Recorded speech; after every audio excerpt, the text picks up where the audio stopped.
नाव सांगा ताई. उषा रामदास सागदेवे. कुठून आला? संभाजीनगर. संभाजीनगर. तुम्हाला तो मानेचा आणि हाताचा खूप त्रास होता ना ताई?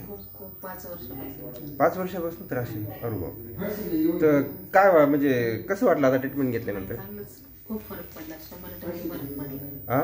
100% फरक पडला. 100% फरक. तुम्ही कसं युट्यूबवर पाहिलं का कशावर पाहिलं होतं? युट्यूबवर. मग ते खरं ठरलं नाही आल्यावर? एकदम खरं ठरलं. अच्छा सर, तुमचं गुडघे दुखत होते, कसं वाटलं तुम्हाला? मला चांगलं 90% फरक पडलाय. हो, आता बरं वाटतंय. ताई दवाखाने काय केले तुम्ही? खूप दवाखाने केले. आता तुम्ही सांगत होते कुठे 1 महिना का 6 महिनाभर दररोज थेरपी घेतली होती. काय फरक वाटला का तुम्हाला? महिनाभर घेऊन एवढा फरक नाही वाटला? इथं जागेवर चांगला पैकी फरक वाटला. चांगलाच फरक पडलाय. अच्छा, तर सर इतर पेशंटला काय सांगू शकता तुम्ही?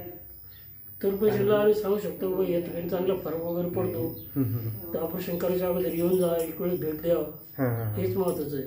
आणि त्याची फरक पडतोय अगदी. आता तुम्ही ते युट्यूबवर पाहिलं तर ते 100% खरं उतरलं? हो, अगदी. अच्छा, ठीक आहे, thank you. Pain relief Dattashram Chondi.